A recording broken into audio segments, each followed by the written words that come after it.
বিসমিল্লাহির রহমানির রহিম।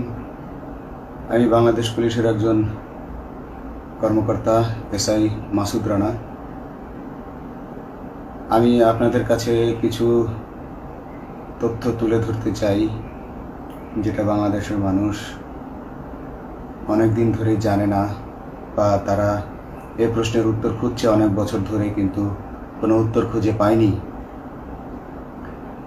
আজকে যাকে সেনাবাহিনী থেকে অব্যাহতি দেওয়া হলো, মেজর জেনারেল জিয়াউল হাসান, যিনি এনটিএমসির প্রধান ছিলেন এবং তিনি র্যাবের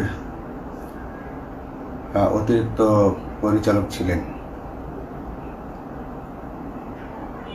অতিরিক্ত পরিচালক অপারেশন। তিনি মেজর থাকতেই র্যাবে ছিলেন।